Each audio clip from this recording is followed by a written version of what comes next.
As you can see, ladies and gentlemen, and there are a lot of friends here, some from San Francisco, a couple from the Philippines, all the way from the Philippines, some from Germany who've made the effort to come here today. I've been relegated to a smaller room. So although we live in the age of acceleration, it seems that my personal trajectory is in the age of deceleration. But I'm going to nonetheless try and make it an interesting session for you. I've only got about 30 minutes, so I'm going to go at the speed of a verbal concorde to cover quite a lot, including the 10 key trends that I see affecting us, both as human beings and as investors in the coming years, but also updating you, as usual, on my view of macroeconomics and the way that the markets are going to go. Now, you know, for many people in this world, times are tough. There is a lot of uncertainty. But just remember that, dreams do come true. And some of the stuff that we read about today is actually coming true for the first time in history. We live in an amazing age of discovery, of invention, of technological acceleration. I'm going to try and convey some of that and my enthusiasm for that to you today. As always, I start with my report card, and this would look really good. The average return last year on my recommendations was about 18% in US dollars against the FTSE of 7.5%. But I'd have done a lot better had I not decided to take a premature view on shorting the FANG stocks in the United States. And mea culpa, Amazon in particular, even though it was a pair trade with Walmart that did quite well, was a disaster. My old boss, and actually Andrea's old boss, who's sitting here, my old days in San Francisco, used to say that you must never fall in love with a position or a stock, although he did it himself quite a lot. And falling in love with short view on the FANGs has been a fairly disastrous episode for me in terms of my overall return. But nonetheless, 18% is okay, and I hope to hit it out of the park this year, because I think I've got some super recommendations. So if you will bear with me and wait to the end, I will give you my recommended portfolio for this year. The book that you've got, Juvenescence, came out in September or October last year, and the portfolio in that book has gone up by 45% already. So I hope that you'll read the book. Some of the companies have already been taken over, but there will be other ones that I'll be talking about today, which I hope you'll take an interest in. Obviously, we live in a world of excess financial returns, and that world is probably going in its closing chapters at the moment, but there will still be great opportunities. One of the things I was thinking about this morning is that my beautiful girlfriend who's here today likes Lindt chocolates, and in the bowl at home there's Lindt chocolates on the top, which are expensive and I don't like very much, but underneath there's the Quality Street, which is a lot cheaper and I really like, and I was digging through the bowl today, and that's what I'm going to be doing today, digging through the bowl to uncover the Quality Streets that might make us money in the coming years. Now, in terms of economics, this is no reflection on relative economic performance, because as always, China is ahead of the pack. It's just to show that the key areas I'm going to talk about today, the punch bowl that has sustained markets since the financial crisis is gradually being withdrawn. And there are no countries really that are still priming the pump, with the exception of the Japanese, and even that is lessening, and the exception of the Chinese, who still sustain their economic growth with an excess amount of credit creation. But that punch bowl is gradually being withdrawn. And in those circumstances, obviously, one has to be wary about financial markets. And so the note I'm going to introduce today, as far as short-term stock markets are concerned, is one of caution. And I think we should all be very cautious. As you can see, there has been a fall-off in markets. We're all familiar with that. And I do think that a further fall-off is likely in the relatively near future. I would see at least a 10 to 20% fall in the S&P, as an example, which I believe is fairly fully priced. The Shiller Cape, which is one index that's worth noting, is a cyclically adjusted PE ratio, is close to an all-time high, and US stocks are expensive. Furthermore, there is a very high concentration in the US market that I'll mention in a second. The economies seem to be running hot around the world. The IMF and others are forecasting a 4% global growth rate this year, but there is absolutely no doubt in my mind that we're seeing a deceleration in some aspects of the world economy, and that synchronized growth rate will start to fall towards the end of this year. I believe that the US tax cuts that Donald Trump has instituted are a bit of a disaster, because not only do they accentuate the inequality that is rife in the United States, but they're also creating a deficit to the extent that in 2020, the US will only be taking in 75% in tax receipts of the 100% of expenditures that's being forecast. And the deficit in the United States is going to balloon to a vast level, trillions of dollars. That means that they'll have to issue more bonds, that will put pressure on yields, and it will also increase the US national debt, which is already extremely high. So we're having central bank tightening generally across the board. We're seeing rising yields. As I spoke about last year on the main stage, I talked about the age of renewed inflation. And I do believe that inflation is here and it's going to accelerate beyond what most forecasters believe at the moment. And one of the factors that's generating that inflation is rising wages, particularly among the precariat or the low-paid workers. And that's because in many developed economies, we're seeing absolutely full employment and there's a desire to hire workers. And as a result, those workers are receiving more money. It's very interesting to note that in the last 5 years, 10 stocks have contributed 70% of the performance of the S&P 500. That's absolutely amazing. And those stocks include Nvidia, Netflix, Amazon, Boeing, Microsoft, Alphabet, JP Morgan, Apple, and Berkshire Hathaway. Those 10 stocks have been responsible for 70% of the alpha of the S&P. That represents a dangerous overconcentration in those stocks. They're over-owned, they're over-institutionalized, they're overhyped. And I think that is a reason for us to be very cautious on the US market. One of the reasons. Stocks are quite expensive around the world. It's dominated by technology. As you know, there is increasing moves to regulate tech companies, to fine them, rather like the banks were fined in the last decade or so, and to rein them in. And at the same time, we're seeing an increase in volatility. And we saw a spike in the VIX index as an example up to the 40s quite recently. And I'm sure we're going to see another one in the relatively near future. There are always geopolitical risks. I don't need to spell those out to you. But I would highlight the risks in Italian politics in the European Union. Many people say to me, oh, Italy's Italy. It's always like that. Nothing will change. But actually, I do think there's an ominous and dangerous move in the Italian political system at the moment, and one to note. I put North Korea down here. We have no idea what's going to happen. And of course, the main geopolitical risk is what President Trump decides to do in terms of his so-called, inverted commas, diplomacy work around the world. And that's totally unpredictable. So overall, I would say that, be cautious on equities. At the same time, as I said, central bank balance sheets have ballooned and they're now being reined in. That's not positive for financial assets. And government debt around the world, and actually the UK is not too bad, has been ballooning enormously. China is an estimate, including local government debt, but all these figures are absolutely too high. In Europe, we still have a messy situation, and although German politics have been sort of quasi-resolved by another grand coalition, and Germany seems to have a pristine balance sheet, the target 2 balances that I've spoken about before here are growing all the time, which represents an overdraft on Germany's bank account to the southern European states. And that overdraft will never, ever be repaid. France is in a debt trap, and notwithstanding the aggressive moves made by Monsieur Macron, it still has serious problems. And Italy, 4.5 million people live in absolute poverty, which is a disgrace, frankly, and the north-south divide remains very stark, as we saw in the recent electoral results. So Europe, I can't recommend that you go out and buy the Europe as a whole, and the same goes for the UK. I think it's fairly valued, the UK market. It hasn't done very well recently, but the UK will be fine. Brexit will be fine. The UK economy will probably grow by 2% in real terms this year, which is not bad, considering for 6 out of the last 7 years, it was the fastest growing G7 economy. And Japan remains my favorite equity market, and my target on the Nikkei is 25,000 sometime in the next year. But I'm going to talk today about innovation and disruption principally, because I think we live in a world, as I said earlier, of amazing technology opportunities, and some of those technologies are familiar to you and some are not.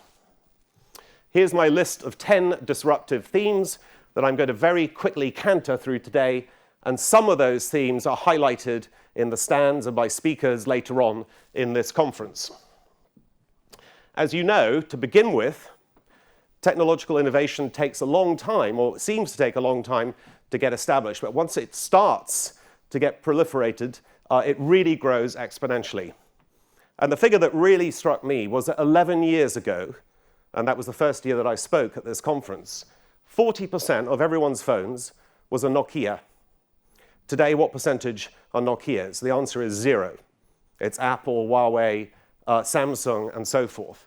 So technology is going to be disruptive, and some of the companies that seem to be behemoths today are going to be disrupted out of existence in the next 10 or 20 years, just as Nokia, from a phone point of view, was disrupted out of existence in the last decade or so.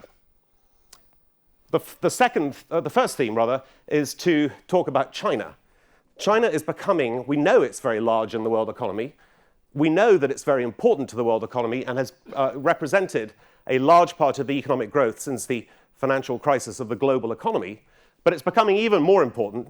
And furthermore, the president of China, Xi, has now made himself effectively the president for life, which is either a good or a bad thing, depending on which way you want to look at it.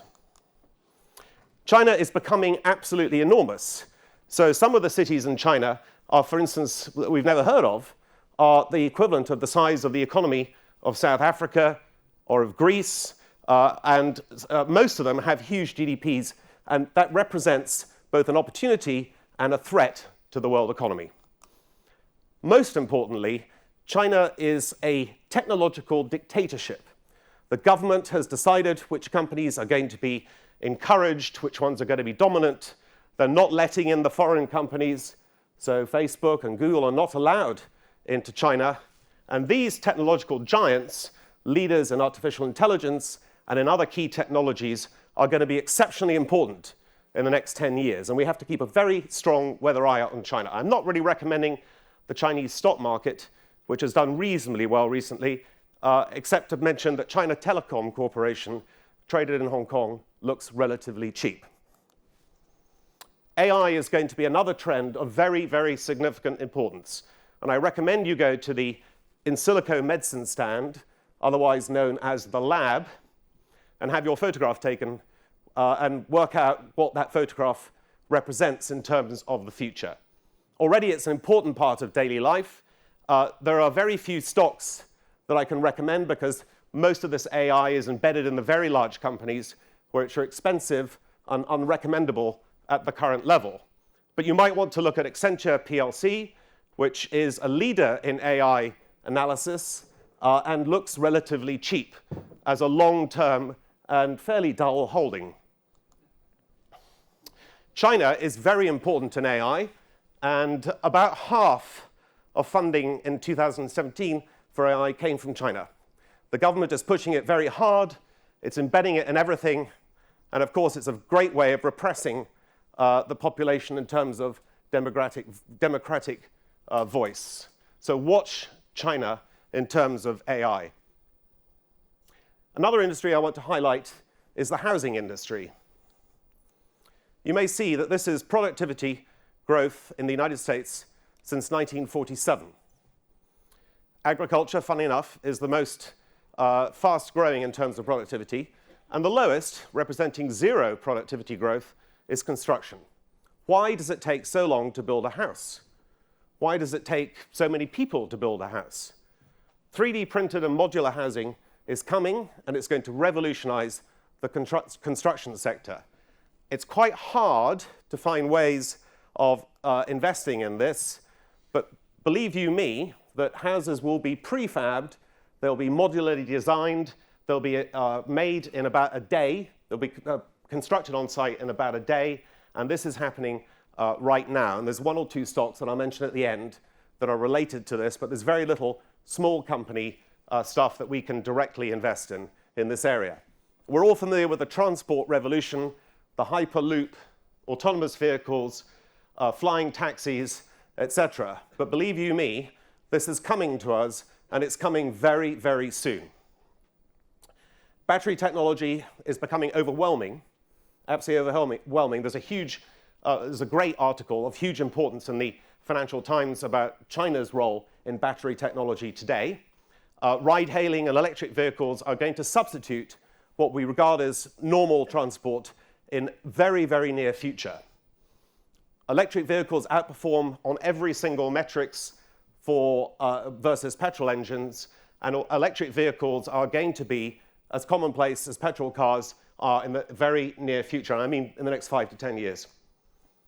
And what's more, we won't own cars anymore. There'll be a shared ownership model. We'll rent them or we'll ride-hail them.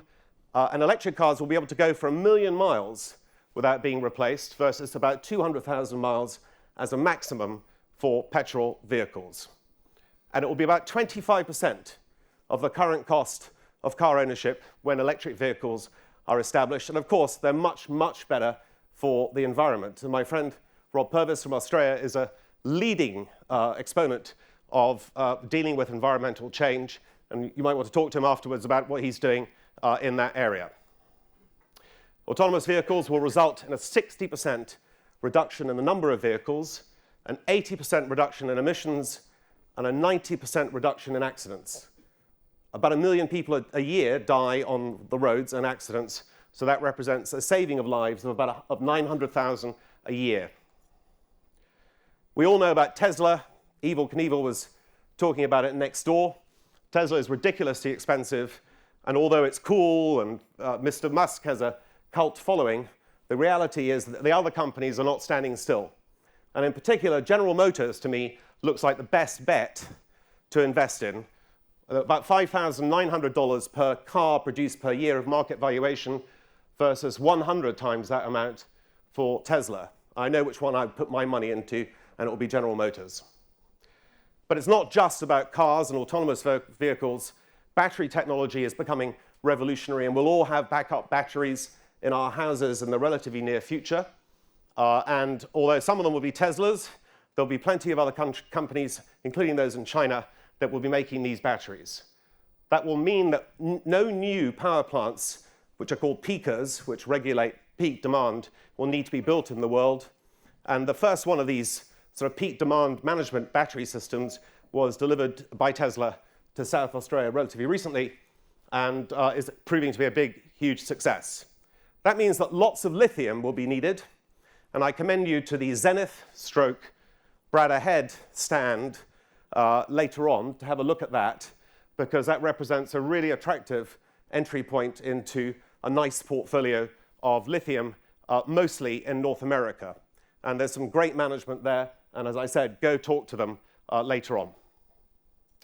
So although there looks like there's going to be a surplus of lithium production in the next few years, that is quickly going to be eroded by the absolutely overwhelming demand for lithium over the future, and I'm talking about the next 20 years, as electric vehicles and other energy storage methods come into play. Cryptocurrencies and blockchain. The blockchain, someone said to me the other day that middle-aged men such as myself all say that the cryptocurrency is a load of nonsense and the blockchain is the real key to it. And actually, my general view is that is the case. So it's the middle-aged view, and perhaps I don't understand it, but the bottom line is that I do think that there's huge application for the blockchain. And Fast Forward, which some of you are shareholders in, established by myself and a couple of others 3 years ago, done very well on AIM, and I think it's got some great opportunity with its stake in Factum, which is a leader in the blockchain market. As far as crypto is concerned, I met with Vitalik Buterin yesterday at a conference in Berlin. He's 23 years old. He's worth $5 billion US, and I can't say that jealousy didn't enter my head. I have been working for 35 years, and this guy has got it all overnight. Well, good luck to him. People say that the older and middle-aged generations have all the money in the world and nothing for the young. Well, it certainly doesn't apply to him. He started Ethereum, which is the second largest of these cryptocurrencies. I'm sure there's something I'm missing here, but I can easily see Bitcoin going back down below $1,000 US per coin. Cannabis was a prescient investment by Fast Forward a few years ago. Cannabis is going to be legalized in many countries in the relatively near future. Canada already, 29 US states, Germany, Israel, Uruguay, and others are following. It has medical applications, and the recreational market, of course, will be very large. My own view is that there's a lot of charlatans in this business. We like Nuvera and Afria, and at 12 o'clock there's a panel on the future of cannabis, which I strongly recommend you go and listen to. And the key here is that the big cigarette companies, which are going to be taxed to oblivion as they should be, by the way, because smoking is the one single biggest factor that will reduce your lifespan on the planet today, will gobble up the best of these cannabis companies, most of which are listed in Canada at the moment, because they will need that cannabis to substitute for tobacco. This is going to be a very, very big industry, and it's well worth listening to that panel at 12 o'clock. Another thing I'm very interested in is the agricultural revolution, the meatless future. Meat is a huge environmental burden. It represents a greater environmental burden, believe it or not, than transport. And today there are many people working on taking serum from animal blood, expanding it and making it into realistic-looking burgers, or making burgers and meat from plants. This is just in the very early stage. It's very hard to know what to invest in because most of these companies are private. But Bayer is buying Monsanto, and I think that's a fairly good long-term large company that will be involved in this industry. This represents the environmental comparison, the energy use of a meatless world versus the current world, about 55% greenhouse gas emissions, only 4% of the current greenhouse gas emissions represented by meat, land use 1% versus 100%. So it's a no-brainer in my opinion, and it's an industry that's not much talked about, and I think it's going to be a huge industry, and some of you may want to do some research as to how you might be able to participate in this. Now, admittedly, it's very expensive to produce this stuff at the moment, but it's scalable, and the price of the meat substitutes will soon fall to that of the equivalent in McDonald's or whatever else. In the 1930s, John Maynard Keynes forecast that by now we'd all be working 15 hours, enjoying leisure time and so forth. Because we live in this age of acceleration, I think that's coming true. It is possible to imagine a world in which there'll be a lot more leisure time, especially as people live much longer than their ancestors.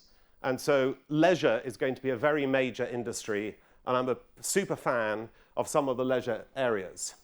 Important to note that in 1950, the average age of the world was 23.6. It hadn't hardly grown by 2000 to 26.4, but by 2050, because of the aging of the populations and the decline of fertility in women all around the world, the average age will be 37. People who are older, like gardening, travel, cruise ships, education, and there will be other sectors that will benefit as well. So Carnival Cruise Lines is a good example. Put granny and grandpa on a cruise, leave them on it for a year. They have a great time, you have a great time, everyone's happy, especially the shelves of Carnival Corporation. Pearson has been a fallen star, but it is a world leader in education. And I picked Pearson because it's beaten up and it may just be on a recovery trail. And Marshall's is the nearest I could find to a gardening play, which is listed here in the UK and looks like quite a solid company on our analysis. Global population, as I said, is peaking. Already the number of children born in the world is falling. In most countries, fertility rate is below replacement rate, and we'll just gradually see an increase in the average age of the population. And eventually, by the 2050s, we'll see a plateau in the total number of people on the planet, which is good and bad, but generally I think is a good thing. The most important thing that I've come across in the last few years, the thing that will be the next mania that will take the place of cryptocurrencies, of weed and all that sort of stuff, is the future of medicine, and in particular Juvenescence, which is the name that my partners, Greg Bailey is here, is the CEO of Juvenescence Limited, and myself have given this new industry, which is keeping people alive in a healthy state for much longer than they currently do. This is the internet 1995. There'll be plenty of failures, there'll be plenty of charlatans, and that's why we are going for a diversified portfolio of multiple shots on goal. Yesterday I was at a conference in Berlin with the great Aubrey de Grey. We met with Nir Barzilai. Alex Zakharanov is here on the In Silico Medicine stand. Strongly recommend you meet this inspiring individual later on, and that's David Sinclair, who is also a leader in the Juvenescence industry and who is a friend of ours. These are the people who are shaping the future of the world, because it's a bit like waking up with 36 hours ahead of you rather than 24 hours a day, which is what's happening at the moment. That's metaphorical, of course, because we can't realign the planets, not yet anyway. So people in 30 years' time will enjoy a life expectancy of between 110 and 120 based on today's technology. Technology is expanding very dramatically, is growing, it's accelerating, so who knows what the future of longevity will be. But it's certainly going to be a much longer life than most people think at the moment. The science of longevity is absolutely incredible, and some of the stuff that we're looking at, like gene therapies and CRISPR, are not factored into that calculation of 110 or 120. There's also induced tissue regeneration, and of course there's organ transplantation from animals into human beings, and all that's coming in the next 10 or 20 years. There are very few stocks that you can invest in this yet. We hope to have one, Juvenescence Limited, at some point by the end of this year, and we'll keep you posted on that. But at the moment, I like Restore Bio, which is listed on NASDAQ, CRISPR Therapeutics, which is a leader in CRISPR, and my best performing stock last year was Editas, which is also a CRISPR company, BioTime, which has a very large patent estate, and an 80% stake in Age Therapeutics would be three companies that you might want to look at when you have the time. Markets develop very quickly in biotech. A few years ago, very few cancer immunotherapies existed. Today, it's a very large market, and it's going to be $100 billion in sales next year. That's from nothing just 3 or 4 years ago to $100 billion in sales. Biologics accounted for nothing in the pharmaceutical market in 1995, and now they account for about a third of all sales in pharmaceuticals. And juvenescent products will account for a very big part of the total pharma market in the relatively near future, because who doesn't want, for a small amount of money, to live longer and in a healthy state? 10, 20, 30 years of extra life for a relatively small contribution to the profits of the companies that will be pioneers in this field. This is the naked mole rat. He is very useful in juvenescence research because he is a rat who lives 10 times longer than any other rodents. And they're looking at him, and her, obviously, to determine what makes this rat live longer. And as the scientists uncover the pathways that relate to aging and can chemically manipulate them, more and more organisms are being identified which have special genes that we're going to try and inculcate to the human population by chemical or genetic means to make us live longer and live healthier. And believe you me, the science has caught up with the aspiration. We're here now. This is going to be a huge industry. Please take note of it. A small contribution on a daily basis to a long life, that's the basis of the $312 billion a year that we forecast in the near term for the global longevity market. The current market for anti-aging is $140 billion. None of it works. So imagine when the products actually work, what the market will be worth. And now, this is the money shot, so to speak. This is the recommendations I'm going to make. I like Novartis. It's big and boring. The green stocks are the kind of boring stocks, but good long-term stocks. The yellow ones are a bit more speculative, and then the red ones are, don't blame me if it all goes wrong type stocks. So we have Accenture, Bayer, Caterpillar, Glaxo, Lloyds. I think the UK banking market's recovering quickly, and Lloyds is the best of them, the big banks. GM, I mentioned earlier, Carnival, China Telecom, Pearson. The Weir Group, capital expenditure around the world is increasing, and I think that's a British exponent of representative of that increase in capital expenditure. CRISPR Therapeutics, Afria, which is in medical marijuana, Marshalls, I mentioned gardening, Restore Bio, Nuvera, Condor Gold, an old favorite of mine, and Mark Child is in the audience. Gold is going to come back big time. I think gold's going to go to $1,500 in the near future because of inflation. Look at Condor, go and visit his stand. Fast forward, a brilliant company, go and talk to the people there. Manx Financial Group announced their results yesterday, and the CEO of the company and the CEO of the bank are here to talk to you today. And I'm actually the chairman of that company. I'm very proud of the turnaround progress that's being made. And Greg and I actually are both co-shareholders in that company. Oxyco has got a stand here. This could be a fantastic silver play, and I recommend you go and see Mark Billings, who's doing that. And of course, Blue Star owns a share in Satoshi Pay, which I think is a fantastic company. And Mr. Meinhardt is at the back here wearing a Satoshi Pay t-shirt, so you may wish to go and talk to him. And lastly, just as a China play, a diversified China play, I don't think there's any better manager in China than Fidelity for British investors, retail investors, and I recommend that you have a look at that. And then in terms of macro and short ideas, short Facebook, absolutely. I know I got it wrong, but I think today things are going to improve in that respect. Short 10-year bunds in Germany. I think interest rates at that end will double. in the next year or so, short US 30-year treasuries because of all the factors and deficit funding that I mentioned earlier. Go long the euro, sorry, that's the wrong way around. Go long the British pound against the euro because I think the British pound is undervalued against the euro. The British pound's recovered from Brexit to about the same level as it was before against the dollar, and it's going to recover a bit against the euro.